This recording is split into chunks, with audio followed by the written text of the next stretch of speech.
तो हेलो दोस्तों, कैसे हैं आप? स्वागत है आपका हमारे YouTube channel Jaimini with study में। और जैसा कि आप लोगों को पता है कि हम लोग जीएस सुधा जी पढ़ रहे हैं और इसमें जो हम लोग आ चुके हैं, अर्थव्यवस्था तक आ चुके हैं।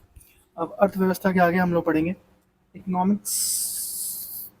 हम लोग स्टार्ट कर रहे हैं। तो इकोनॉमिक्स में हम लोग पहला पढ़ेंगे अर्थशास्त्र।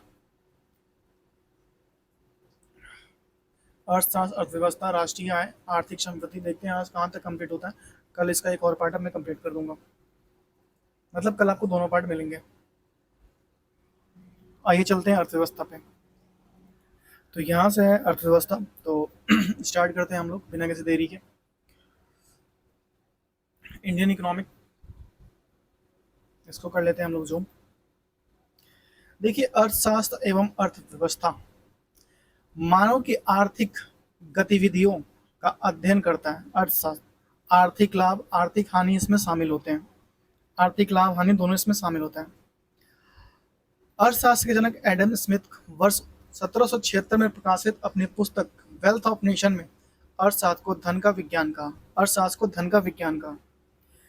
जब किसी देश में उसके समस्त आर्थिक क्रियाओं और संदर्भों में परिभाषित करते हैं, उसे क्या कहते हैं? अर्थशास्त्र कहते हैं। किसी देश के समस्त आर्थिक क्रियाओं को संदर्भित करते हैं, उसको अर्थशास्त्र कहते हैं।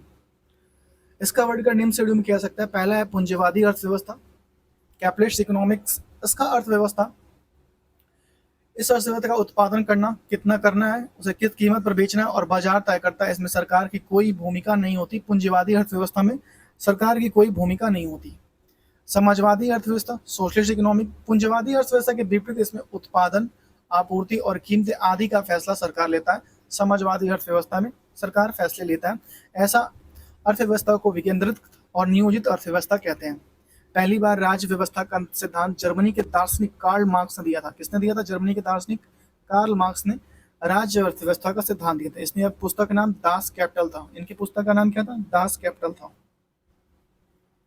मिश्रित अर्थव्यवस्था, मिश्रित अर्थव्यवस्था पूंजीवादी अर्थव्यवस्था का समाजवादी अर्थव्यवस्था के संयुक्त रूप से मिश्रित अर्थव्यवस्था कहते हैं। भारत की अर्थव्यवस्था मिश्रित अर्थव्यवस्था का सर्वश्रेष्ठ उदाहरण है। मलेशिया, इंडोनेशिया ने की भी मिश्रित अर्थव्यवस्था है। मलेशिया और इंडोनेशिया का भी मिश्रित अर्थव्यवस्था है। संगठित अर्थव्यवस्था, संगठित अर्थव्यवस्था देखिए, इसमें ऐसी आर्थिक गतिविधियां शामिल होती है जिनका लेखांकन नहीं हो पाता, जैसे गैर पंजीकृत अर्थव्यवस्था को नियोक्ता अपने कर्मचारियों को सामाजिक सुरक्षा प्रदान नहीं करते। भारत में लगभग 90% श्रमिक असंगठित क्षेत्र में कार्यरत हैं। कितने परसेंट? 90% श्रमिक असंगठित क्षेत्र में कार्यरत हैं भारत में। संगठित अर्थव्यवस्था, इसमें आर्थिक गतिविधियों की गणना होती है जिसमें अंतर्गत श्रमिकों को रोजगार सुरक्षा प्राप्त होती है और कुछ निश्चित घंटों के लिए कार्य करने होता है। जैसे विकसित देशों की अर्थव्यवस्था में यह व्यवस्थित किया गया, अभी भारत में ये नहीं है। बंद अर्थव्यवस्था, बंद अर्थव्यवस्था उसे कहते हैं ऐसी अर्थव्यवस्था जिसमें अन्य देशों के साथ आयात निर्यात नहीं हो पाता। भारत ने वर्ष 1991 से पहले बंद अर्थव्यवस्था थी। वर्ष 1991 से पहले बंद अर्थव्यवस्था थी, बाद में इसको हटा दिया गया। 1992 में एलपीजी रिफॉर्म्स आया। खुली अर्थव्यवस्था, ऐसी अर्थव्यवस्था जहां अन्य देशों के साथ आयात निर्यात हो पाता है, खुली अर्थव्यवस्था होता है। अल्प विकसित अर्थव्यवस्था, ऐसी अर्थव्यवस्था जिसमें नागरिकों की आवश्यकता को कम संसाधन पाए जाते हैं, जैसे सोमालिया, बुरुंडी इत्यादि में अल्प विकसित अर्थव्यवस्था है। विकसित अर्थव्यवस्था, ऐसी अर्थव्यवस्था जिसमें नागरिकों की आवश्यकता से अधिक संसाधन हो, जैसे कि G7 के सदस्य देश नागरिकों की आवश्यकता से अधिक ही संसाधन है। Development country. विकसित अर्थव्यवस्था, विकासशील अर्थव्यवस्था, सॉरी विकसित तो पढ़ लिए ना। विकासशील अर्थव्यवस्था, ऐसे देश जहां आर्थिक समृद्धि के उच्च स्तर को प्राप्त करने से प्राप्त किया जाता है, जैसे कि भारत, ब्राजील, मलेशिया, ये सब क्या है? विकासशील अर्थव्यवस्था है। सार्वजनिक अर्थव्यवस्था, ऐसी अर्थव्यवस्था गतिविधियों जो सरकार द्वारा संचालित होते हैं, सार्वजनिक अर्थव्यवस्था कहलाती है, जैसे कि सार्वजनिक क्षेत्र के उपक्रमों के माध्यम से, PSU के माध्यम से होती हैं। निजी अर्थव्यवस्था, ऐसी अर्थव्यवस्था गतिविधि जो सरकार के अलावा अन्य संसाधनों के नागरिकों को संचालित की जाती है, उसे हम लोग क्या कहते हैं? निजी अर्थव्यवस्था कहते हैं, प्राइवेट इकोनॉमिक। ऐसी आर्थिक गतिविधियों जो सरकार के अलावा अन्य संसाधनों और नागरिकों द्वारा संचालित होती हैं, निजी अर्थव्यवस्था कहलाती हैं। भारतीय अर्थव्यवस्था के प्रमुख लक्षण, ऐसी अर्थव्यवस्था जहां आर्थिक समृद्धि के उच्च स्तर को प्राप्त करने का प्रयास किया जाता है, विकासशील अर्थव्यवस्था कहलाती हैं। विकासशील अर्थव्यवस्था कहलाती हैं। भारत अर्थव्यवस्था का एक विकासशील अर्थव्यवस्था है। इसका विकास देशों के सापेक्ष में भारतीय अर्थव्यवस्था पिछड़ी हुई है। अन्य देशों के सापेक्ष में भारतीय अर्थव्यवस्था पिछड़ी हुई है। कृषि पर आधारित अर्थव्यवस्था देखिए, 2011 की जनगणना के अनुसार देश की कुल आबादी का 54.6% कृषि और संबंधित गतिविधियों शामिल लगा हुआ है। देश की लगभग 70% जनसंख्या अपनी आजीविका के लिए मुख्यतः कृषि पर निर्भर है। कई उद्योगों को कच्चे माल के लिए कृषि क्षेत्र पर रहना पड़ता है। कृषि क्षेत्र का विदेशी मुद्रा अर्जन करने में अहम योगदान है। कृषि क्षेत्र में विदेशी मुद्रा अर्जन करने में अहम योगदान है। भारतीय अर्थव्यवस्था सीमित अर्थव्यवस्था, मिश्रित अर्थव्यवस्था। भारतीय अर्थव्यवस्था मिश्रित अर्थव्यवस्था। मिश्रित अर्थव्यवस्था से निजी और सार्वजनिक क्षेत्र या बाजार तथा राज्य की भूमिका घनिष्ठ रूप से संबंधित होती है। शुरुआती योजनाओं में सार्वजनिक क्षेत्र की महत्वपूर्ण भूमिका थी, किंतु वर्ष 1991 के उदारीकरण प्रभाव के निजी क्षेत्रों में योगदान वृद्धि हुई है। भारतीय अर्थव्यवस्था जिन सूचकांकों के आधार पर विकसित देशों को पिछड़ी हुई है, उन सूचकांकों निरंतर सुधार हो रहा है, अर्थात यह विकास की ओर अग्रसर है भारतीय अर्थव्यवस्था। और ये सिर्फ बुकों में है। अर्थव्यवस्था का क्षेत्र, अर्थव्यवस्था की आर्थिक गतिविधियों को 3 श्रेणियों में बांटा गया जिन्हें अर्थव्यवस्था का क्षेत्र कहता है। प्राथमिक क्षेत्र देखिए, बहुत इंपॉर्टेंट है। प्राथमिक क्षेत्र के अंतर्गत कौन कौन से आते हैं? इसके अंतर्गत प्राकृतिक उत्पादों का उत्पादन किया जाता है, जैसे कृषि, वन उत्पादन, मत्स्य खनन, उत्खनन उत्पाद, खाद्य संग्रह। प्राथमिक क्षेत्र में सर्वाधिक रोजगार 50% से अधिक प्रदान करने वाला तो भारतीय अर्थव्यवस्था की रीढ़ कहलाती है। इसे संलग्न श्रम, प्राकृतिक रेड कॉलर जॉब कहते हैं। प्राकृतिक रेड कॉलर जॉब इसे कहते हैं प्राथमिक क्षेत्र को। ये प्राथमिक क्षेत्र के अंतर्गत काम कर रहे हैं भैया लोग, इन सब प्राथमिक क्षेत्र के अंतर्गत काम हो रहा है। हालांकि अब बैल का तो बहुत कम हो गया है उपयोग, पहले तो बहुत ज्यादा था।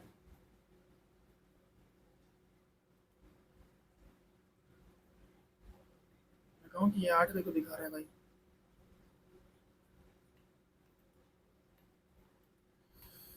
कभी कभी जाता ही नहीं है यार, पता नहीं क्या सिस्टम हो जाता है, मैं कितना भी कोशिश कर लूँ नहीं आता है। द्वितीय क्षेत्र देखिए, द्वितीय क्षेत्र सेकेंडरी सेक्टर ऐसा क्षेत्र जिनमें प्राकृतिक उत्पादों के अनिर्मित पूर्वनिर्मित उत्पाद बनाए, जैसे गन्ना से बनी चीनी, कपास से कपड़ा, सब्जी से जूस और गेहूं से आटा इत्यादि लो इस्पात उद्योग, वस्त्र उद्योग, वाहन और इलेक्ट्रॉनिक्स आदि आते हैं द्वितीय क्षेत्र में। तृतीय क्षेत्र ट्रेडरी सेक्टर, इस क्षेत्र में विभिन्न प्रकार की सेवाओं का उत्पादन किया जाता है। यह क्षेत्र प्राथमिक और द्वितीय क्षेत्र की अपनी सेवा देता है। जीडीपी में इसका योगदान 50% से अधिक है, जो सर्वाधिक है। और बीमा, बैंकिंग, चिकित्सा, शिक्षा और पर्यटन आदि में इसका महत्वपूर्ण योगदान है। भारतीय अर्थव्यवस्था तृतीय क्षेत्र संचार और व्यापार से संबंधित है।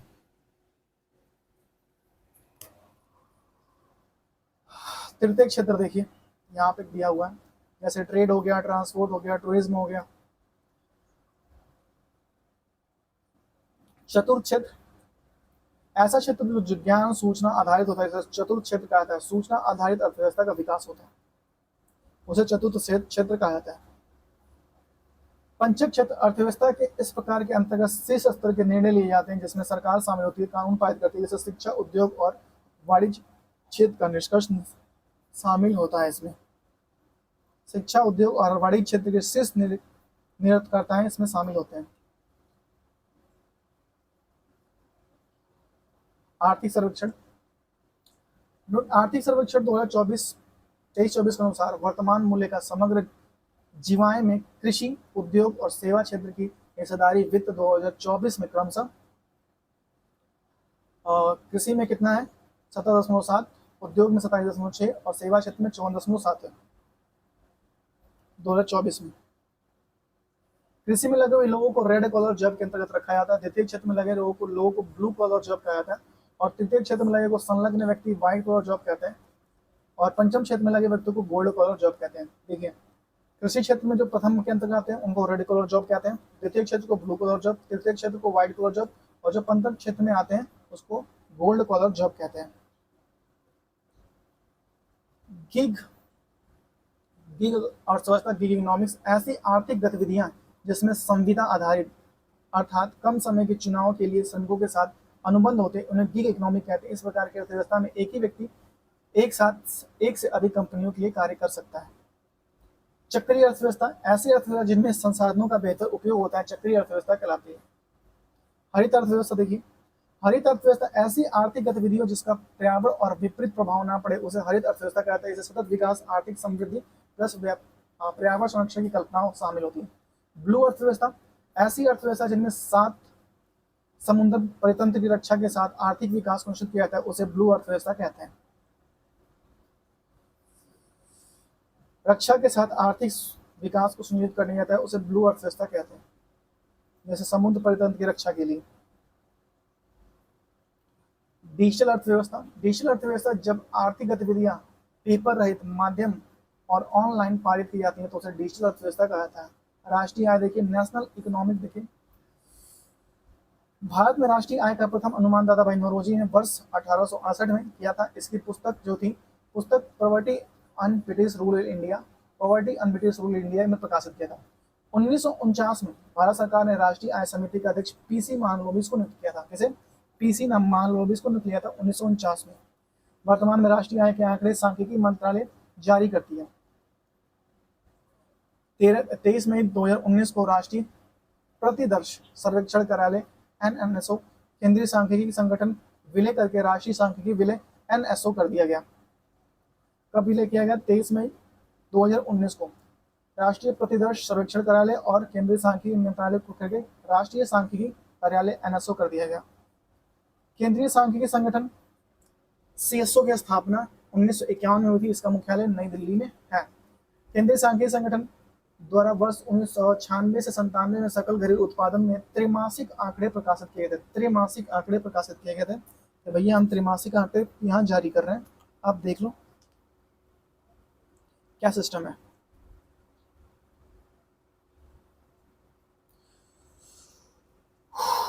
भारत में राष्ट्रीय आय के आंकड़ों का वित्तीय वर्ष 1 अप्रैल से 31 मार्च तक होता है। 1 अप्रैल से 31 मार्च तक होता है। कब से कब होता है? 1 अप्रैल से 31 मार्च तक होता है।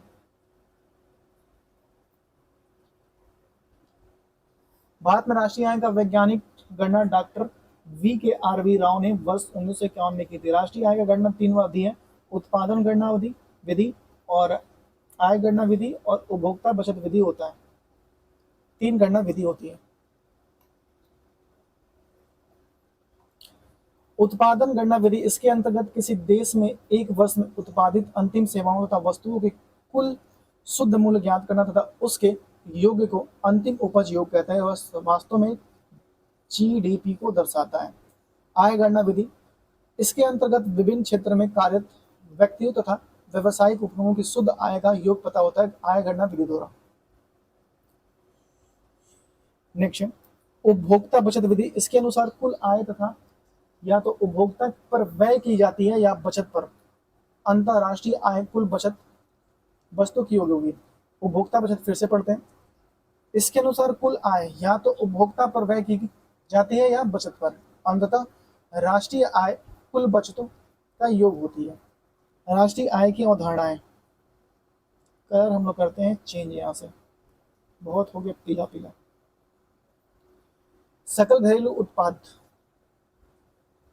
Gross domestic product, GDP, gross domestic product, किसी अर्थव्यवस्था द्वारा एक वित्तीय वर्ष में उत्पादित सभी वस्तुओं और सेवाओं का अंतिम मौद्रिक मूल्य सकल घरेलू उत्पाद होता है।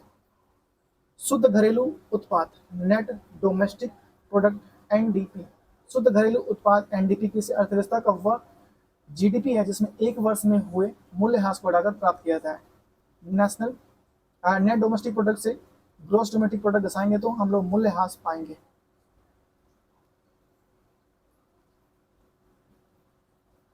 जीडीपी माइनस मूल्यह्रास होता है तो एनडीपी मिलता है। सकल राष्ट्रीय उत्पाद, ग्रॉस नेशनल प्रोडक्ट्स, किसी देश के नागरिकों द्वारा एक वर्ष में उत्पादित वस्तुओं और सेवाओं की अंतिम मौद्रिक मूल्य में जब उसी वर्ष उसके नागरिकों द्वारा विदेश से प्राप्त आय को जोड़ते हैं तो उसे सकल राष्ट्रीय उत्पाद कहा जाता है। अर्थात यह जीडीपी विदेशों से प्राप्त आय को जोड़ने के बाद प्राप्त होती है। इस तरह देश के अंदर विदेशियों द्वारा उत्पादित आय को जीडीपी से घटा देना चाहिए।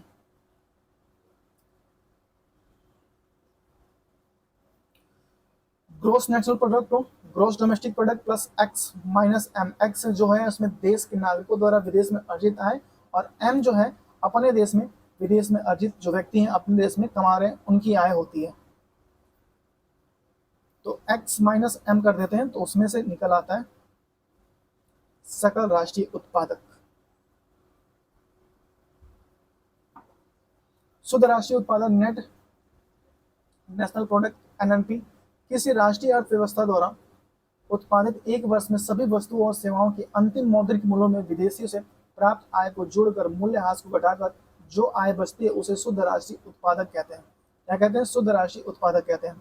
इसमें एनएनपी बराबर एनडीपी प्लस विदेशों से प्राप्त आय बराबर N GNP gross national products और माइनस मूल्यह्रास किया जाएगा तो आपको एनएनपी मिलेगा, नेट नेशनल प्रोडक्ट मिल जाएगा। विदेशों से प्राप्त निव्वल आय बराबर भारतीयों द्वारा विदेशों में अर्जित राष्ट्रीय आय माइनस विदेशी नागरिकों द्वारा भारत में अर्जित आय से ये प्राप्त होता है। एनएनपी नेट नेशनल प्रोडक्ट किसी अर्थव्यवस्था को दर्शाने की बेहतर अवधारणा है क्योंकि यह उसकी मात्रा, गुणवत्ता और मूल्यह्रास और बाह्य शक्ति को स्पष्ट करता है। एनएनपी को राष्ट्रीय आय कहा जाता है। एनएनपी को ही राष्ट्रीय आय कहा जाता है। अगर जो विदेशी मुद्रा है उसको घटा दिया जाए, जो विदेशी लोग भारत में मुद्रा कमा रहे हैं उसको घटा दिया जाए तो उससे मिलता है राष्ट्रीय आय। भारत में साधन कारक लागत पर शुद्ध राष्ट्रीय उत्पादक को राष्ट्रीय आय कहते हैं। इसकी गणना के लिए बाजार मूल्य पर प्राप्त शुद्ध राष्ट्रीय उत्पादक में से प्रत्यक्ष घटाया जाता है और सब्सिडी को जोड़ा जाता है। भारत में राष्ट्रीय आय की गणना चालू मूल्य और स्थिर मूल्यों के आधार पर की जाती है। चालू मूल्य और स्थिर मूल्यों के आधार पर की जाती है। किसी देश में आर्थिक विकास का सही सूचक स्थिर कीमतों पर राष्ट्रीय आय है। राष्ट्रीय आय में स्थिरता, राष्ट्रीय आय में सबसे अधिक योगदान तृतीय क्षेत्र का और सबसे कम योगदान प्राथमिक क्षेत्र का होता है। सबसे अधिक योगदान तृतीय क्षेत्र का और सबसे कम योगदान प्राथमिक क्षेत्र का होता है, लेकिन प्राथमिक क्षेत्र नहीं है तो तृतीय क्षेत्र भी नहीं है भैया। भारत में विदेश से प्राप्त शुद्ध आय का गणना भारतीय रिजर्व बैंक द्वारा किया जाता है। भारत में पूंजी निर्माण में संबंधित आंकड़े राष्ट्रीय सांख्यिकी कार्यालय द्वारा दिए जाते हैं। व्यक्तिगत आय किसी देश के नागरिकों द्वारा प्राप्त होने वाली आय को व्यक्तिगत आय कहते हैं। किसी देश के नागरिकों द्वारा प्राप्त होने वाली आय को व्यक्तिगत आय कहते हैं। भारत में प्रति व्यक्ति आय सबसे अधिक सिक्किम और सबसे कम बिहार में है। धन निकास का सिद्धांत दादा भाई नौरोजी ने दिया था। वर्ष 1978 में अर्थशास्त्री राजकृष्ण द्वारा गढ़ा गया था धन निकास का सिद्धांत। और दिया किसको दिया गया था? दादा भाई नौरोजी द्वारा ये सिद्धांत दिया गया था।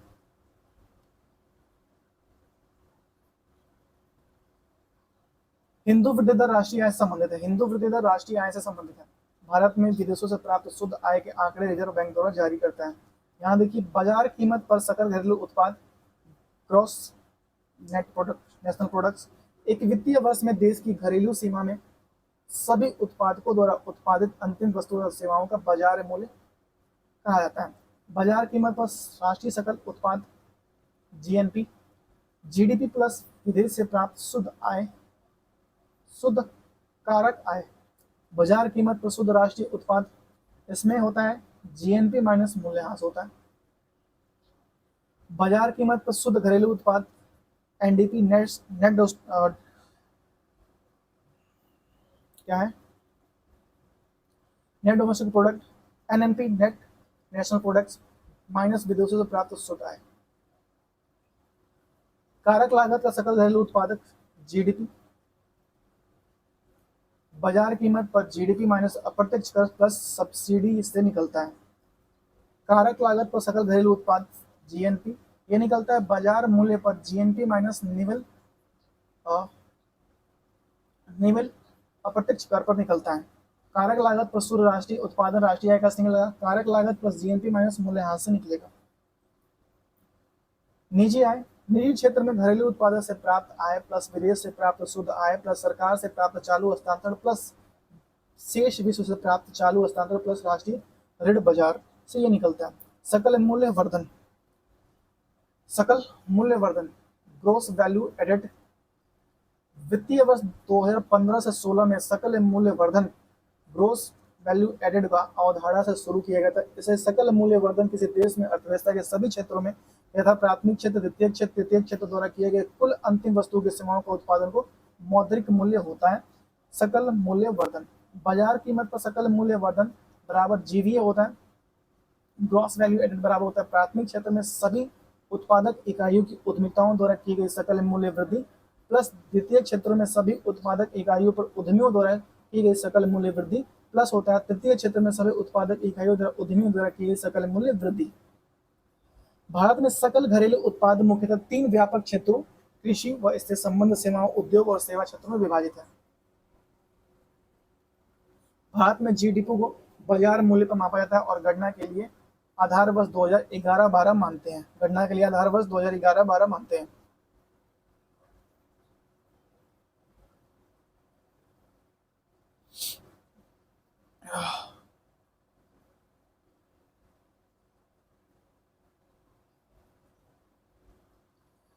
नेक्स्ट हम लोग पढ़ेंगे आर्थिक समृद्धि और आर्थिक विकास, economics growth and economics development. किसी भी अर्थव्यवस्था की आर्थिक गतिविधियों दीर्घकाल में दो प्रकार के परिवर्तन करती हैं, आर्थिक समृद्धि और आर्थिक विकास। आर्थिक समृद्धि और आर्थिक विकास में अंतर देखिए। आर्थिक समृद्धि के अंतर्गत इसमें राष्ट्रीय आय, सकल घरेलू उत्पाद, प्रति व्यक्ति आय में परिवर्तन को मापा जाता है आर्थिक समृद्धि में। आर्थिक विकास में देखिए इसके अंतर्गत आर्थिक समृद्धि के साथ साथ जीवन स्तर में सुधार, सामाजिक कल्याण में वृद्धि और तकनीकी प्रगति शामिल होती है आर्थिक विकास के अंतर्गत। आर्थिक समृद्धि में यह परिणात्मक परिवर्तन में संबंधित है और आर्थिक विकास में उदाहरण स्वरूप आर्थिक विकास का लक्ष्य कुपोषण, बीमारी, बेरोजगारी, विषमता, निरक्षरता आदि को कम करने के लिए अंतिम रूप से समाप्त करना आर्थिक विकास का लक्ष्य होता है। आर्थिक समृद्धि यह संकीर्ण अवधारणा है और आर्थिक विकास यह परिणात्मक और गुणोत्तर दोनों प्रकार के परिवर्तन संबंधित है। यह व्यापक अवधारणा है। यह एक व्यापक अवधारणा है।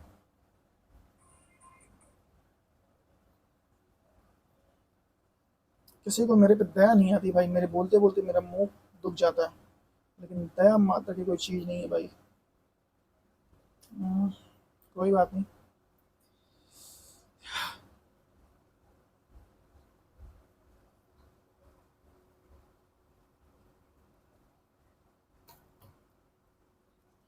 देखिए प्रमुख सूचकांक और रिपोर्ट। वैश्विक भूख सूचकांक जारी करता है कर्सन वर्ल्ड लाइफ और हेल्थ अगर हाई पर, और महत्वपूर्ण तत्व है इसमें वैश्विक भूख सूचकांक के घटक। इसमें है अल्पपोषण होता है, इसमें लंबाई के अनुपात में वजन की में कमी और आय के अनुपात में कम लंबाई, आयु के अनुपात में कम लंबाई, आय के कह रहा हूँ, और बाल मृत्यु दर। वैश्विक भूख सूचकांक इसके महत्व इन तथ्यों के आधार पर जारी किया जाता है। मानव विकास सूचकांक संयुक्त राष्ट्र विकास कार्यक्रम यूएनडीपी जारी करता है और इसका लक्ष्य, इसका जो सूचकांक जारी किया जाता है ये ज्ञान और उपलब्धि पर, लंबा और स्वस्थ जीवन पर और अच्छा जीवन स्तर पर जारी किया जाता है। 3 स्तर पर जारी किया जाता है। नेक्स्ट है विश्व खुशहाली रिपोर्ट संयुक्त राष्ट्र सतत विकास समाधान नेटवर्क। इसमें खुशहाल के मापक आधार पर जारी किया जाता है। इसमें उदारता, जीवन शैलियों में चयन की आवश्यकता और सामाजिक सहयोग, स्वस्थ जीवन प्रत्याशा और जीवन विकास और भ्रष्टाचार मुक्त सरकार में विश्व खुशहाली रिपोर्ट जारी किया जाता है। लैंगिक समानता सूचकांक संयुक्त राष्ट्र विकास यूएनडीपी इसको भी जारी करती है और इसमें 3 अवधारणाएं लैंगिक असमानता सूचकांक के घटक होते हैं, सशक्तिकरण, श्रम बाजार और स्वास्थ्य। क्या है? स्वास्थ्य। वैश्विक बहुआयामी गरीबी सूचकांक इसको जारी करता है संयुक्त राष्ट्र विकास यूएनडीपी, ऑक्सफोर्ड गरीब और मानव विकास पहल मिलकर जारी करते हैं। मानव विकास पूंजी को जारी करता है विश्व बैंक।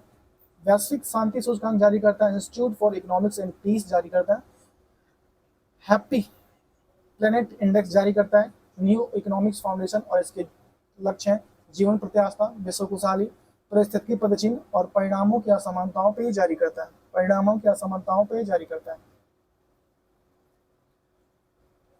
वैश्विक लैंगिक अंतराल रिपोर्ट और जिसे विश्व आर्थिक मंच जारी करता है। वैश्विक प्रतिस्पर्धा रिपोर्ट विश्व आर्थिक मंच इसको भी जारी करता है। यह 12 संकेतों पर आधारित है। अनुकूल परिवेश जिसमें है संस्था अवसंरचना, सूचना प्रसार की प्रौद्योगिकी को अपनाना और स्थिर समिट आर्थिक ढांचा और मानव पूंजी की तरफ देखिए। मानव पूंजी की तरफ स्वास्थ्य और कौशल और बाजार के तहत है उत्पादक बाजार, श्रम बाजार और वित्तीय प्रणाली और बाजार का आकार। इनोवेशन इकोनॉमिक के तहत व्यापार और गतिशील और नवाचार जारी करता है। कौन सा है? वैश्विक प्रतिस्पर्धा रिपोर्ट। नेक्स्ट है लेगाटम समृद्धि सूचकांक। लेगाटम संस्था जारी करती है वैश्विक समृद्धि स्तर का, वैश्विक समृद्धि स्तर का अध्ययन करती है। सामाजिक प्रगति सूचकांक, आर्थिक नियोजन, सोशल प्रोग्रेस इंटरप्रेटर आर्थिक विकास के साथ सामाजिक विकास का मापन।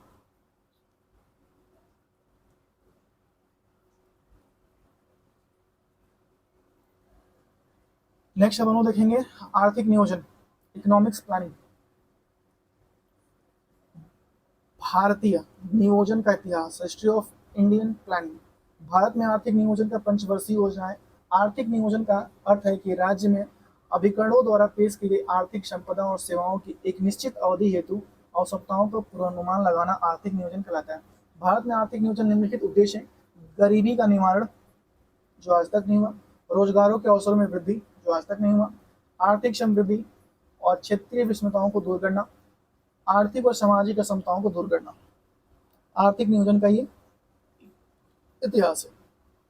स्वतंत्रता के पश्चात वर्ष 1947 में पंडित जवाहरलाल नेहरू की अध्यक्षता में आर्थिक नियोजन समिति गठन हुई। इस समिति की सिफारिश पर 15 मार्च 1950 को में योजना का आयोजन गठन किया गया। 15 मार्च 1950 को आर्थिक नियोजन गठन किया गया। योजना आयोग के प्रथम उपाध्यक्ष गुलजारी लाल नंदा थे। ये इंपॉर्टेंट है, बहुत ज्यादा इंपॉर्टेंट है। कौन है? गुलजारी लाल नंदा है। तो गायब हो गया भाई। आर्थिक नियोजन समवर्ती सूची का विषय है। आर्थिक नियोजन जो है समवर्ती सूची का एक विषय है। विश्वरैया योजना। भारत में आर्थिक नियोजन की पहली रूपरेखा प्रस्ताव वर्ष 1934 में एम विश्वेश्वरैया द्वारा लिखित प्लानिंग इकोनॉमिक्स इंडिया नामक पुस्तक में दिया गया था। यह योजना 10 वर्षीय थी। इसका मुख्य उद्देश्य निम्न था: राष्ट्रीय आय को दुगना करना, औद्योगिक उत्पादन में वृद्धि करना, लघु एवं बड़े उद्योग को सम्मिलित रूप में वृद्धि करना।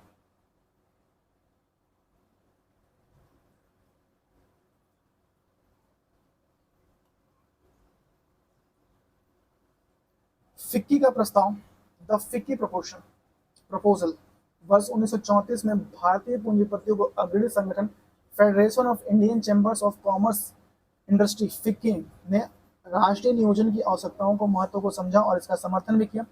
इसके नियोजन प्रक्रिया का समन्वय हेतु राष्ट्रीय योजना आयोग की मांग की गई। कांग्रेस योजना, द कांग्रेस प्लान, वर्ष 1938 में भारत की में नियोजन की आवश्यकता का संभावना पर विचार करने के लिए भारतीय राष्ट्रीय कांग्रेस ने राष्ट्रीय नियोजन समिति का गठन किया। इस समिति के अध्यक्ष पंडित जवाहरलाल नेहरू थे।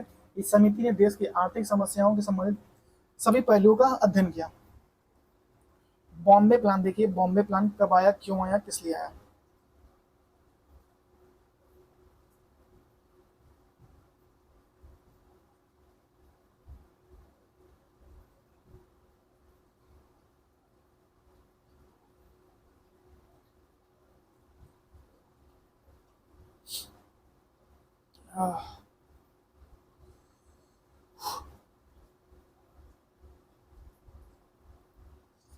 मुंह दुख गया मेरा, गला अकड़ गया। 1 मिनट रुक जाओ।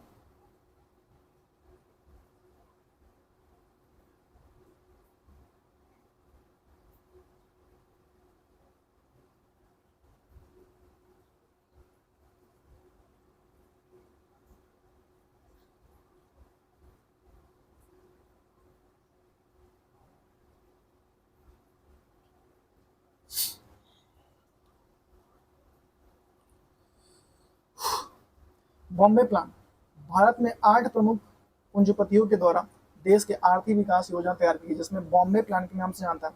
इन 8 पूंजीपतियों में शामिल थे पुरुषोत्तम दास ठाकुर, JRD टाटा, GD बिरला, लाला श्रीराम, कस्तूरा भाई, लाला MAD श्रॉफ, अदृश्य दलाल और जॉन मथाई। यह योजना वर्ष 1944 से 45 में प्रकाशित। इसमें निम्न विषयों पर बल दिया गया। कृषि पुनः संरचना, कृषि पुनः संरचना, औद्योगिक पर बल और लघु माध्यम कुटीर उद्योगों का प्रोत्साहन, अनिवार्य उपभोक्ता और वस्तु विकास में सहयोग।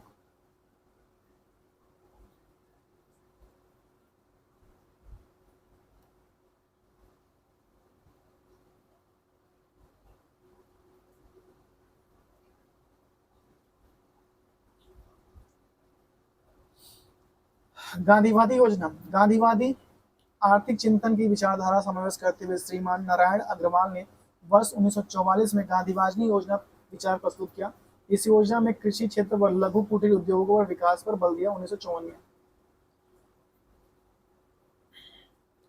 जन योजना, the people's plan, MN Roy द्वारा वर्ष 1945 में जन योजना को प्रस्तुत किया गया। इसमें लोगों की मूलभूत आवश्यकताओं और को पूर्ति करने वाला बल दिया गया। इसमें कृषि क्षेत्र, औद्योगिक क्षेत्र दोनों को विकास की प्राथमिकता दी गई। कृषि और औद्योगिक क्षेत्र दोनों की विकास की प्राथमिकता दी गई।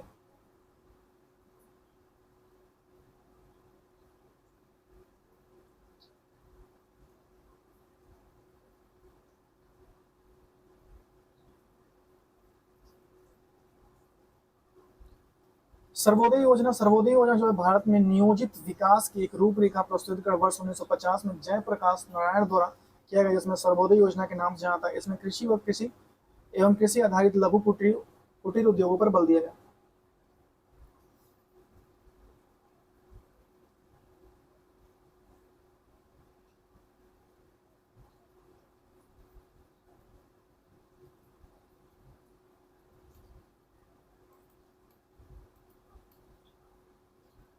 अब यहाँ से हम लोग देखेंगे योजना अवधि। आगे देखते हैं। पहली पंचवर्षीय योजना 1 अप्रैल 1951 से 31 मार्च 1956 तक ये स्टार्ट की गई। इसका लक्ष्य 2.1 था, उपलब्धि 3.6 रहा और मुख्य इसके बिंदु थे। यह पंचवर्षीय योजना हैरोल्ड हैरोल्ड डोमर मॉडल पर आधारित थी। इसमें कृषि उत्पादन की वृद्धि हुई, उत्पादन, आय व तथा धन का समान वितरण करना था। दूसरी पंचवर्षीय योजना 1 अप्रैल 1956 से 31 मार्च 1961 तक हुआ और ये इसका लक्ष्य था 4.5 और इसकी प्राप्ति हुई 4.2। ये योजना पीसी महालनोबिस मॉडल पर आधारित है। दुर्गापुर इस्पात कारखाना ब्रिटेन की सहायता से पश्चिम बंगाल में बनाया गया। इसमें था राउरकेला इस्पात कारखाना उड़ीसा में जर्मनी सदस्य बनाया गया और औद्योगिक उत्पादन में वृद्धि हुई और भारी उद्योग और आधारभूत उद्योग का विकास हुआ द्वितीय पंचवर्षीय योजना में। तृतीय पंचवर्षीय योजना 1 अप्रैल 1961 से 31 मार्च 1966 5.6% का इसका लक्ष्य था, 2.8% प्राप्त हुआ। खाद्यान्न के उत्पादन में आत्मनिर्भरता, रोजगार अवसरों की वृद्धि करना, असमानता में कमी लाना और भारत चीन युद्ध 1962 और भारत पाक युद्ध 1965 और भीषण सूखा काल योजना अपने लक्ष्य को प्राप्त करने का सबसे सफल योजना इसी को मानते हैं। 3 वार्षिक योजनाएं थ्री प्लानिंग आया 1 अप्रैल 1966 से 31 मार्च 1969 तक और इसका लक्ष्य रखा प्राप्ति हुई, लक्ष्य कुछ नहीं रखा गया था, प्राप्ति हुई 3.9। इस दौरान चीन व पाकिस्तान के साथ युद्ध होने के कारण चौथी पंचवर्षीय शुरू न करने का निर्णय लिया गया था और 3 पंचवर्षीय योजना चलाया, 3 ईयर प्लान चला था। इस दौरान हरित क्रांति की शुरुआत 1966 से 67 में MS स्वामीनाथन ने की थी। अभी में हाल ही में उनको भारत रत्न सम्मानित भी किया गया। चौथी पंचवर्षीय योजना 1 अप्रैल 1969 से 31 मार्च 1974 और इसका लक्ष्य रखा गया 5.7% और प्राप्ति हुई 3.3%। इस योजना को गॉडगिल योजना के नाम से जानते हैं। योजना असफल रही क्योंकि इस समय भारत पाक युद्ध 1971 युद्ध का आर्थिक संकट उत्पन्न हो गया। इस योजना के समय 14 वाणिज्य बैंकों का राष्ट्रीयकरण किया गया था। चौथी पंचवर्षीय योजना के तहत तथा पोखरण राजस्थान में परमाणु परीक्षण में स्माइलिंग बुद्धा किया गया। विकास की प्रक्रिया में तीव्र करना और समाज में असमानताओं को स्थापित करना और सूखा प्रवण क्षेत्र का कार्यक्रम शुरू हुआ। पांचवी पंचवर्षीय योजना 1 अप्रैल 1974 से 31 मार्च 1969 4.4% और 4.8% का लक्ष्य प्राप्त हुआ। इस योजना का मुख्य उद्देश्य गरीबी उन्मूलन आत्मनिर्भर की प्राप्ति थी, लक्ष्य 4.4% था। इस योजना में 20 सूत्रीय कार्यक्रम और 1975 में प्रारंभ किया। 20 सूत्रीय कार्यक्रम ये इंपॉर्टेंट है, 1975 में प्रारंभ किया। गरीबी हटाओ का नारा इंदिरा गांधी ने इसी योजना में दिया था। पांचवी पंचवर्षीय योजना में इस उद्देश्य में जीवन स्तर को ऊंचा उठाना, विशेषकर समाज और कमजोर वर्ग और शामिल DP धर द्वारा तैयार किया गया था। पहली बार मुख्य उद्देश्य के रूप में गरीबी उन्मूलन के मुद्दे पर केंद्रित हुआ। अनवरत योजना चला 78 से 80 के बीच में 2 साल के लिए अनवरत योजना चला। छठी पंचवर्षीय योजना 1 अप्रैल 1980 से 31 मार्च 1985 5.2% इसका लक्ष्य रखा गया और 5.7% इसने पाया। इस योजना के प्रारंभ करने में DD लकड़वाला का योगदान है। इस योजना में 12 जुलाई 1982 नाबार्ड की स्थापना की गई। 1982 में इस योजना में विद्युत उत्पादन पे अधिक बल दिया गया, निर्धनता का मूल उन्मूलन किया गया, असमानता में कमी लाना और आधारित संरचना का विकास करना और ग्रामीण भूमिहीन श्रम रोजगार गारंटी अधिनियम इसमें चलाया गया था। सातवीं पंचवर्षीय योजना 1 अप्रैल 1985 से 31 मार्च 1990 5.1% इसका लक्ष्य रहा, 6 इसकी प्राप्ति की। रोजगार के नए अवसरों को पैदा करना, कृषि उत्पादक में वृद्धि लाना और प्रधानमंत्री रोजगार योजना का आरंभ हुआ 7वीं पंचवर्षीय योजना में। 2 वर्षीय योजना है। ये 1 अप्रैल 1990 से 31 मार्च 1992 तक चला और इसने प्राप्त किया था 3.4%। इसका कोई लक्ष्य नहीं था। केंद्र में आ रहे राजनीतिक बदलाव और भुगतान संतुलन के संकट के कारण वर्ष 1990 से 92 के दौरान पंचवर्षीय योजना द्वारा लागू नहीं किया सकी। इस अवधि में कुल उद्योग में विकास के लिए वर्ष 1990 में सिडबी की स्थापना हुई थी और 1991 में भारत में आर्थिक सुधारों की घोषणा हुई थी। 1990 में सिडबी की स्थापना हुई थी।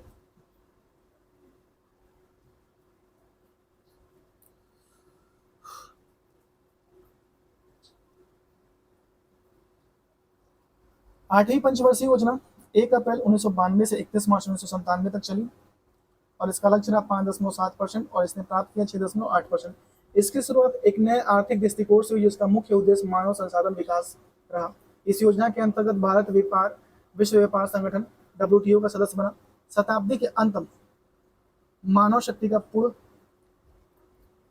उपयोग लक्ष्य रखा गया। प्राथमिक शिक्षा को सर्वोपरि बनाया गया और आधारित संरचना का सुदृढ़ बनाया गया। आधारित संरचना को सुदृढ़ बनाया गया।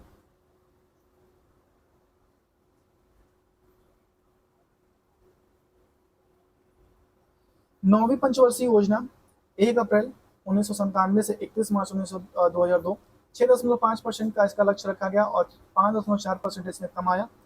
यह कृषि और ग्रामीण विकास इसमें रहा और कीमत स्थिरता के साथ वृद्धि इसमें लगाई गई। जनसंख्या वृद्धि पर रोक लगाना इसमें किया गया और सामाजिक न्याय और समानता के साथ विकास हुआ। 10वीं पंचवर्षीय योजना 1 अप्रैल 2002 से 31 मार्च 2007 8% इसका लक्ष्य रखा गया 8.0% और इसने प्राप्त किया 7.6%। प्रति व्यक्ति आय को 10 वर्ष में दुगना करना, उपभोक्ता के स्तर में वृद्धि और स्वास्थ्य और शिक्षा संबंधित सुविधाओं में सुधार लाकर जीवन गुणवत्ता को बेहतर बनाना था इसका लक्ष्य और समावेशी समृद्धि द्वारा असमानताओं को कम करना था। देखो रिकॉर्ड हो रहा है कि नहीं भाई? भाई कभी कभी रिकॉर्ड ही नहीं होता। वनों के विस्तार को वर्ष 2007 तक 25% और वर्ष 2012 तक 33% तक लाना था।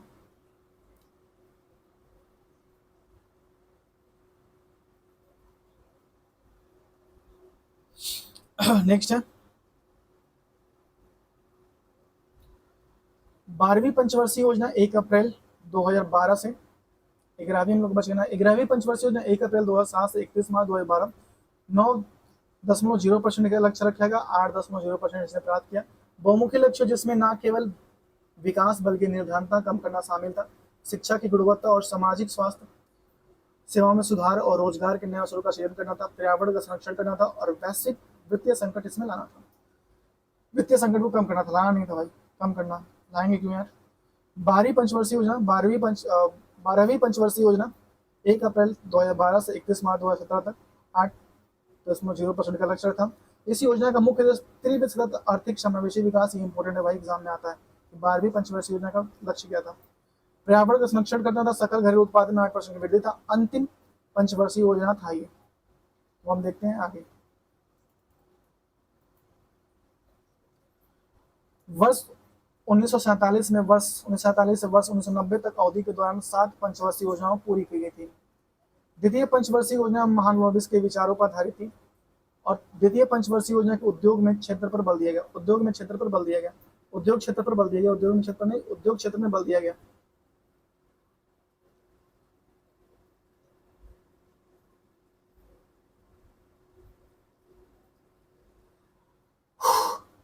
वर्ष 1952 में व्यापक परिवार नियोजन कार्यक्रम शुरू हुआ। व्यापक परिवार नियोजन कार्यक्रम शुरू हुआ था। प्रथम पंचवर्षीय योजना का समय योजना आयोग के अध्यक्ष जवाहरलाल नेहरू थे।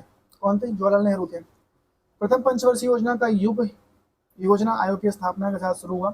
उल्लेखनीय है कि योजना आयोग के अंतिम उपाध्यक्ष मोंटेक सिंह अहलूवालिया थे। नीति आयोग देखिए। भारत के प्रधानमंत्री श्री नरेंद्र मोदी जी ने 15 अगस्त 2014 को लाल किले से अपने भाषण में योजना आयोग को भंग करने का विस्तार प्रस्तुत कर 1 जनवरी 2015 को नीति आयोग का गठन कर दिया।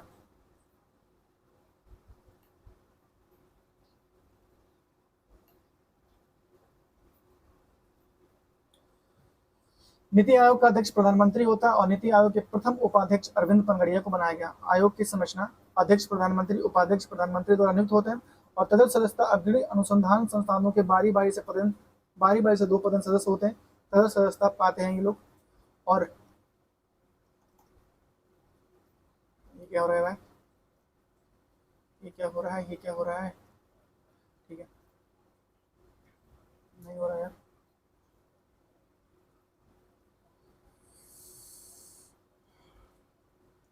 पदेन सदस्यता प्रधानमंत्री द्वारा नामित केंद्रीय मंत्रिमंडल के अंतिम सदस्य 4 होते हैं।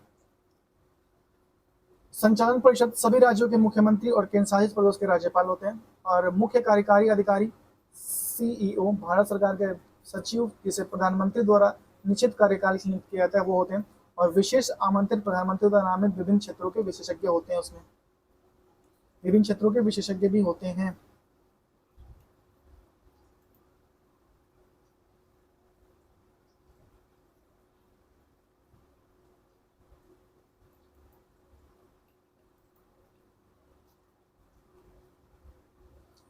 कृषि एग्रीकल्चर, अब हम लोग यहाँ से पढ़ेंगे कृषि और एग्रीकल्चर। तो यहाँ से देखिए हम लोग देखते हैं कृषि और एग्रीकल्चर। अरे यार, मतलब कृषि और एग्रीकल्चर एक ही बात हो गई। देखिए भारतीय कृषि क्षेत्र, भारत एक कृषि प्रधान देश है जिसकी लगभग 70% जनसंख्या गांव में निवास करती है और मुख्य रूप से कृषि पर निर्भर होती है। भारत की अर्थव्यवस्था में कृषि का अहम योगदान रहता है। स्वतंत्रता के बाद भारत में कृषि और भूमि सुधार पर विशेष बल दिया गया। हरित क्रांति ने भारत की कृषि के अलग मुकाम पर पहुंचाया है। क्षेत्रफल के आधार पर कृषि वर्गीकरण, कुल क्षेत्रफल का लगभग 51% कृषि के लिए उपयोग किया जाता है। और कुल वन और वृक्ष आवरण का कुल भौगोलिक क्षेत्र का 25.17% है। कुल वन और वन आवरण कुल देश के भौगोलिक क्षेत्रफल का 25.17% है, जिसमें वनावरण का क्षेत्रफल 21.76% है। और ये रिपोर्ट है 2023 की वनस्पति की रिपोर्ट की। भारतीय अर्थव्यवस्था के कृषि का महत्व, कृषि का भारत में सकल घरेलू उत्पाद से सबसे कम योगदान है। यह क्षेत्र संपूर्ण जनसंख्या के 42.3%, ये 2023-24 का भाग है, मतलब 2024 में आर्थिक समीक्षा के आधार पर है, भाग आजीविका प्रदान करता है 42.3% का। प्रमुख फसलें, भारत में 3 प्रकार की फसलें होती हैं। खरीफ फसल, देखिए खरीफ फसल के अंतर्गत ये फसलें जून जुलाई में बोई जाती हैं और सितंबर अक्टूबर में काट ली जाती हैं, जिसमें धान, मक्का, ज्वार, बाजरा, मूंग और गन्ना आता है। अभी क्या बोई जा रही है? खरीफ की फसल अभी इसमें बोई जाती है। लोग बहुत इसमें कंफ्यूज होता है, लेकिन अभी क्या बोई जाती है? खरीफ की फसल बोई जा रही है अभी वर्तमान में। रबी की फसलें, ये फसलें अक्टूबर नवंबर में बोई जाती हैं और अप्रैल मई में काट ली जाती हैं, जिसमें गेहूं, चना, मैसूर, सरसों, जौ और अलसी आदि है। गेहूं, चना, मैसूर, सरसों, जौ और अलसी आदि है। जायद की फसलें उत्तर भारत में, ये फसलें मार्च अप्रैल में बोई जाती हैं और तरबूज, खीरा, ककड़ी और सूरजमुखी आदि में काट ली जाती है, मतलब कि बोई जाती हैं। ये 2 महीने में तैयार हो जाती हैं फसलें।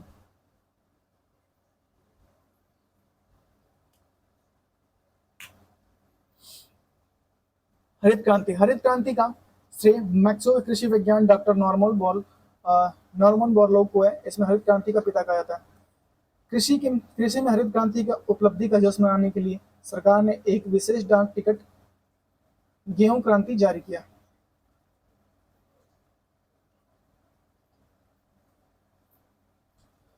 हरित क्रांति का नामांकन विलियम गॉड द्वारा दिया गया था। हरित क्रांति का नामांकन किसने किया था? विलियम गॉड ने किया था। हरित क्रांति का नामांकन विलियम गॉड ने किया था।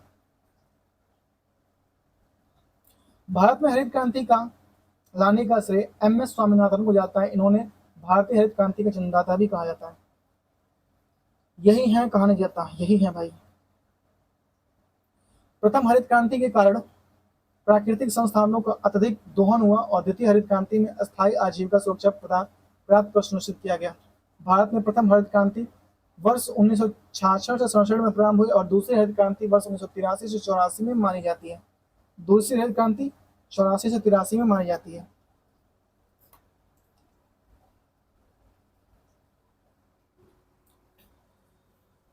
प्रथम हरित क्रांति का क्षेत्र पंजाब, हरियाणा, पश्चिम उत्तर प्रदेश, जबकि द्वितीय हरित क्रांति का क्षेत्र पश्चिम बंगाल, बिहार, उड़ीसा, मध्य प्रदेश और पूर्वी उत्तर प्रदेश था।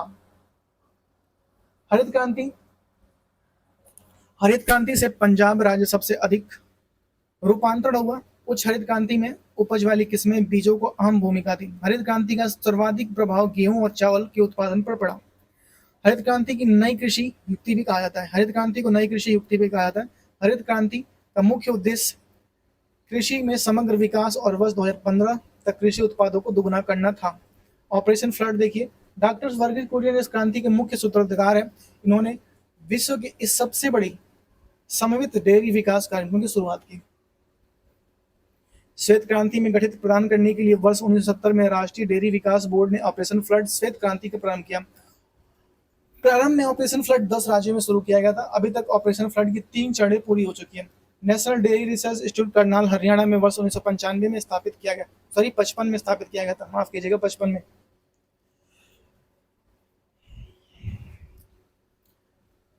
फर्टिगेशन एक ऐसी पद्धति जिसमें पोषक तत्व सिंचाई के माध्यम से फसलों को प्राप्त करती हैं।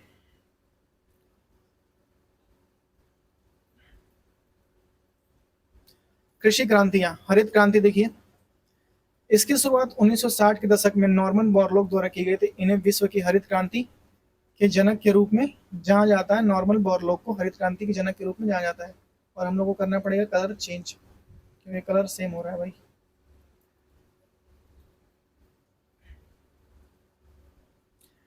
उन्नीस 1970 में नॉर्मन बोरलॉग ने उच्च उपज वाली किस्में हाई हिल्डिंग वैरायटी HYV को विकसित करने जैसे कार्यों के लिए नॉर्मन बोरलॉग पुरस्कार प्रदान किया गया।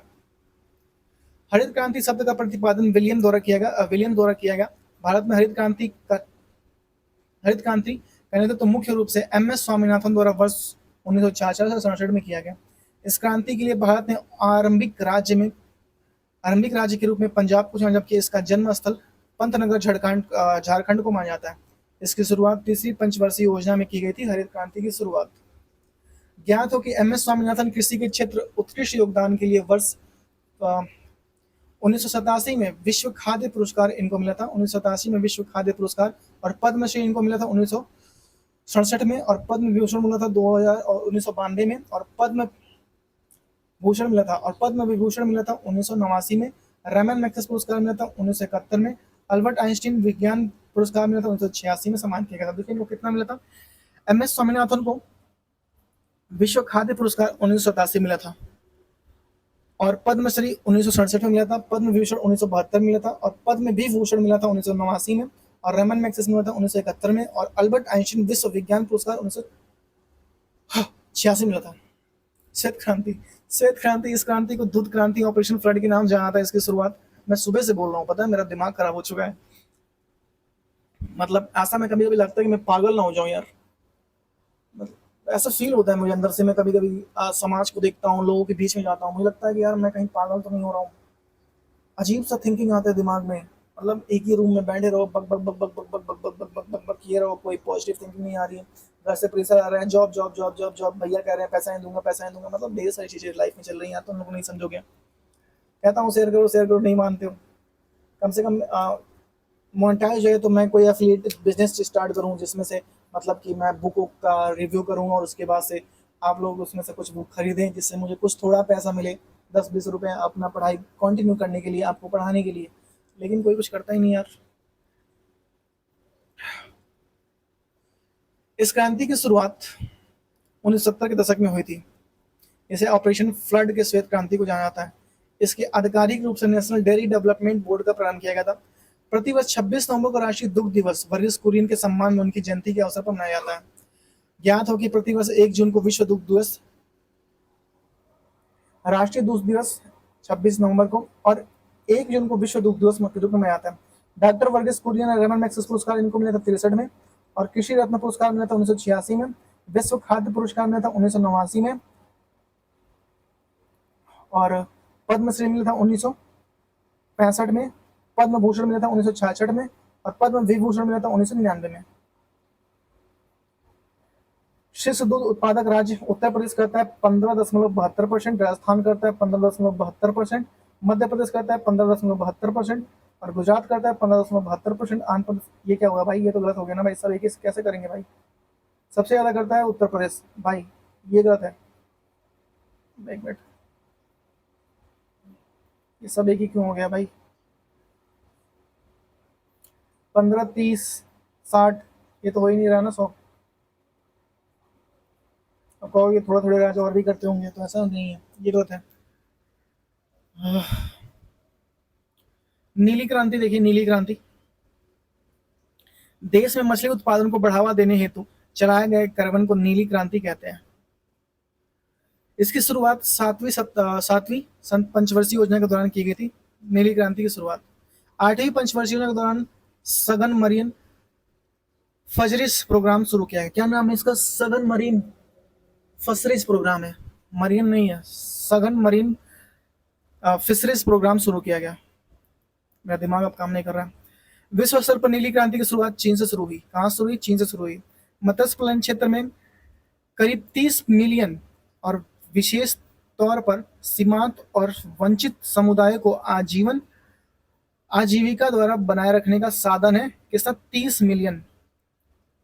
वर्ष 2022-23 में 175.45 लाख टन रिकॉर्ड मछली उत्पादन के साथ भारत विश्व में तीसरे सबसे बड़ा मछली उत्पादन वाला राष्ट्र बना है। इस प्रकार वैश्विक मछली उत्पादन में देश का 8% योगदान है। ज्ञात हो कि राष्ट्रीय मत्स्य पालन विकास बोर्ड की स्थापना 2006 में मत्स्य पालन किया गया था। कृषि और विकास कल्याण मंत्रालय के प्रशासनिक नियंत्रण एक स्वायत्त संगठन के रूप में हुई थी, जिसका मुख्यालय हैदराबाद में है। वर्ष 2022-23 में देश के सकल मूल्य वर्धन में इसका 1.09% और कृषि की जीवाएं में इसका 6.724% से अधिक योगदान रहा मत्स्य का। पीली क्रांति भारत में तिलहनों जैसे तिल, सरसों, मूंगफली, सोयाबीन, सूरजमुखी को उपज बढ़ाने के लिए पीली क्रांति प्रारंभ किया गया था। भारत में तिलहन के अंतर्गत 9 प्रकार के निम्नलिखित बीज आते हैं, जिसमें सरसों, सोयाबीन, सूरजमुखी, अरंडी, अलसी, कुसुम, मूंगफली, तिल और नाइजर आते हैं। भारत में सैम पिजुंदा को पीली क्रांति का जन्म मानते हैं। कौन है भाई? सैम पिजुंदा नाम है इनका। गुलाबी क्रांति, यह क्रांति मांस व पोल्ट्री प्रसंस्करण उद्योग तकनीक को प्रयोग करता है। इस क्रांति के जनक दुर्गेश पटेल को मानते हैं। गुलाबी क्रांति। लाल क्रांति, लाल क्रांति देश में मांस और टमाटर उत्पादन को बढ़ावा देने के लिए लाल क्रांति की शुरुआत की। इसका प्रारंभ 1980 में विशाल तिवारी ने किया था। लाल क्रांति का शुरुआत। रजत क्रांति, रजत क्रांति अंडा और मांस उत्पादन संबंधित है। इसका उत्पादन 1969 में तत्कालीन प्रधानमंत्री इंदिरा गांधी की गई और यह भारत में 1978 में चलाई गई। इस प्रकार यह क्रांति 9 वर्षों तक चली। भारतीय कुक्कुट उद्योग में जनक डॉक्टर वीवी राव है। कुक्कुट उद्योग मुर्गा वाला वीवी राव है। खाद्य व कृषि संगठन कॉर्पोरेट सांख्यिकी डेटाबेस 2021 के अनुसार भारत में विश्व में अंडा उत्पादन में दूसरे और मांस उत्पादन में 5वें स्थान पर।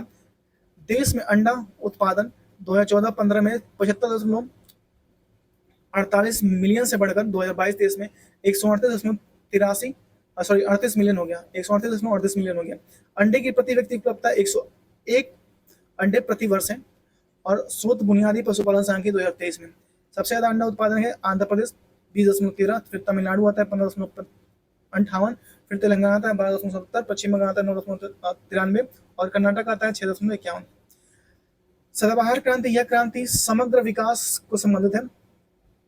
यह क्रांति समग्र विकास संबंधित है। इस क्रांति के विचार प्रमुख डॉक्टर MS स्वामीनाथन ने 25 जनवरी 2006 में कोयम्बटूर में एक व्याख्यान में व्यक्त किया गया था। इसके अंतर्गत कृषि हेतु विज्ञान सर्वश्रेष्ठ तकनीकों का इस्तेमाल और ऑर्गेनिक फार्मिंग के शोध को बढ़ावा देने के लिए बल दिया गया। नेक्स्ट, ग्रे क्रांति। इस क्रांति का संबंध उर्वरक उत्पादन में वृद्धि से है। इस क्रांति का सफलता का परिणाम यह है कि 1950 से 91 में रासायनिक उर्वरक को प्रयोग 1 मिलियन टन से अधिक थी। 1 मिलियन टन से भी कम थी, जो अब 25 मिलियन टन से अधिक हो गया। ज्ञात हो कि चंबल फर्टिलाइजर केमिकल, जो भारत की निजी क्षेत्र में सबसे बड़ी उर्वरक उत्पादन कंपनियों में से कोटा राजस्थान में स्थित है। भारत किसान उर्वरक सहकारी निगम की स्थापना 1967 में की। इसका मुख्यालय दिल्ली में। कहाँ पे इसका मुख्यालय? दिल्ली में।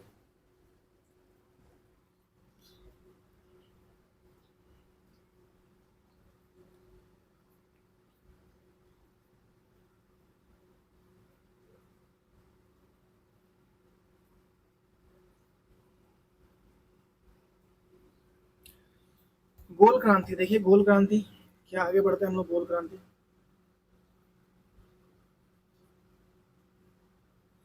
भाई ट्रंप ने दावा कर दिया कि भारत पाकिस्तान वार में 5 विमान मार गिरा है। ट्रंप ने कहा कि अमेरिका के व्यापक वार्ता के शांति प्रयासों को छोड़कर स्थिति को संभालने में मदद की।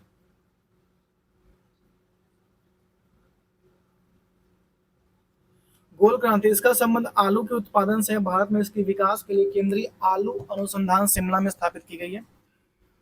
देश में आलू उत्पादन को तीव्र गति प्रदान करने के लिए वर्ष 1971 में अखिल भारतीय समन्वित आलू सुधार परियोजना की शुरुआत केंद्रीय आलू संस्थान के तहत की गई। आलू के सत्य बीज को खोज के इस क्रांति को एक ऊंचाई प्रदान की। सत्य बीज की खोज, केंद्रीय आलू अनुसंधान शिमला, विकास आलू की प्रसिद्ध किस्में कुफरी सूरजमुखी और कुफरी ज्योति, कुफरी लवकर और कुफरी लालिमा, कुफरी बादशाह, कुफरी स्वर्ण, कुफरी चिपसोना फर्स्ट है और कुफरी चिपसोना 2 है। सब कुफरी ऐड है, तो कहीं भी कुफरी आए तो आलू मार दीजिएगा। काली क्रांति, इसका संबंध कच्चे तेल से उत्पादन से है। काली क्रांति, इस क्रांति का उद्देश्य इथेनॉल उत्पादन को बढ़ाकर बायोडीजल उत्पादन को तेजी लाकर पेट्रोलियम उत्पादन को बढ़ाना है। रजत फाइबर क्रांति, कपास से उत्पादन है। स्वर्ण क्रांति, बागवानों और मधुमक्खी पालन है। भूरी क्रांति, चमड़ा कोको से समृद्ध है। भूरी क्रांति। मूंग क्रांति, मोटे अनाज का उत्पादन है। ज्वार, बाजरा, मक्का, जौ, फिंगर, बाजरा, अन्य कुकुट जैसे कादो, कॉस्टेल और प्रोसो और वारनदाई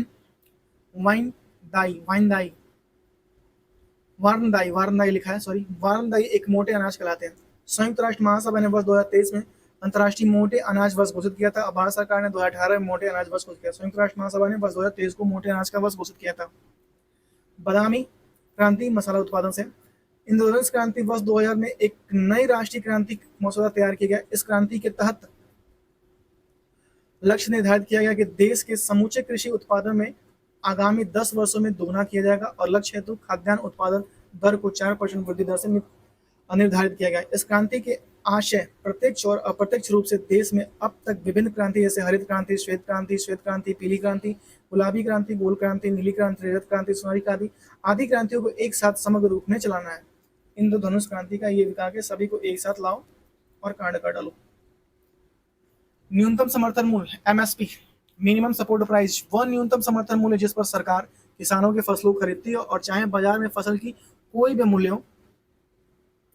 यह वर्ष 1966 से 67 में पहली बार गेहूं के लिए लागू हुआ था। न्यूनतम समर्थन मूल्य, कृषि लागत व मूल्य आयोग ने वर्ष में 2 बार खरीफ और रबी की फसलों पर न्यूनतम समर्थन मूल्य की सिफारिश करती है। भारत सरकार की आर्थिक मामलों में मंत्रिमंडलीय समिति द्वारा 22 प्रमुख फसलों के लिए न्यूनतम समर्थन मूल्य की घोषणा की जाती है। 23 के लिए उसमें क्या अरहर और के जो गन्ने के लिए अलग से होती है। कृषि लागत मूल्य आयोग CACP, जनवरी 1965 में भारत सरकार ने इस आयोग की स्थापना की। इसका पहला नाम कृषि मूल्य आयोग था। यह आयोग विभिन्न कृषि उत्पादों के लिए उनके मूल्य पर सहायता देता है। किसान क्रेडिट कार्ड योजना, किसान क्रेडिट कार्ड योजना की शुरुआत वर्ष 1998 में की थी। इसका मुख्य उद्देश्य किसानों को संगठित बैंकिंग प्रणाली से लचीले और कम लचीले खतरे को पर्याप्त और समानुसार ऋण उपलब्ध कराना था। किसान कॉल सेंटर की स्थापना वर्ष 2004 में 21 जनवरी को हुई थी। किसान कॉल सेंटर की स्थापना। कृषि विपणन ट्राइफेड, भारत सरकार ने वर्ष 1987 में भारतीय जनजातीय सहकारी विपणन विकास संघ ट्राइफेड की स्थापना की। कब? 1987 में। इसका मुख्य उद्देश्य जनजातीय लोगों को स्थानीय व्यापारियों और शोषण से बचाना तथा उनके लघु वन उत्पादों को उपयुक्त मेहनताना उपयुक्त प्रदान करना है। उनका लक्ष्य तो यही है भाई। देखते हैं बाकी क्या प्राप्त करते हैं।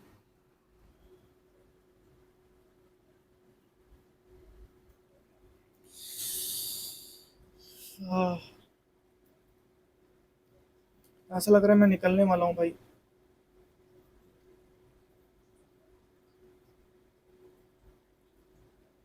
निकलने वाला हूँ मैं देश दुनिया छोड़ के यार। नाफेड, राष्ट्रीय कृषि सहकारी विपणन संगठन नाफेड की स्थापना 2 अक्टूबर 1958 को हुई थी। उद्योग तो हम लोग पढ़ेंगे, इंडस्ट्री तक। सहकारी बैंक नाबार्ड, भारतीय कृषि और ग्रामीण विकास, इसकी स्थापना 12 जुलाई 1982 को सिंह सिंह की समिति की सिफारिश की गई थी। यह कृषि और ग्रामीण विकास हेतु ऋण उपलब्ध कराने वाली सशक्त संस्था है। क्षेत्रीय ग्रामीण विकास बैंक, इसकी स्थापना 1975 में एम नरसिंहन समिति की सिफारिश की गई थी। राष्ट्रीय कृषि आयोग, इस आयोग का गठन वर्ष 2004 में डॉक्टर MS स्वामीनाथन की अध्यक्षता में किया गया था। इसका मुख्य कार्य था कृषि क्षेत्र में विकास, कृषि क्षेत्र की समस्याओं आदि को उपयुक्त उपायों का पता लगाना। राष्ट्रीय कृषि आयोग की सिफारिश, आयोग का गठन 2004 में MS स्वामीनाथन की अध्यक्षता में की गई थी और ये था हमारा इकोनॉमी का फर्स्ट क्लास। मुझे लगता है कि 3 से 4 क्लास बनेंगे इकोनॉमिक्स में, और उसके बाद से मैं उसको सबको एक साथ मर्ज करके आपको दे दूँगा। और हालाँकि इसको मैं कल आपको, मतलब आज ही, अब तो आज हो गया ना, 21 हो गया आज, अभी रात के 2 बज रहे हैं, तो 21 तो हो ही गया। तो ठीक है, मिलते हैं आपसे नेक्स्ट वीडियो में। और हाँ, प्लीज़ हमारे चैनल को लाइक से, चैनल को सब्सक्राइब कीजिए, और एक व्यक्ति को जरूर जोड़ने की कोशिश कीजिए। अपना ख्याल रखिए, अपने माता पिता का ख्याल रखिए, खास करके अपने माता पिता का ख्याल रखिए भाई। मिलते हैं आपसे नेक्स्ट वीडियो में। Thank you so much, have a good day, bye bye.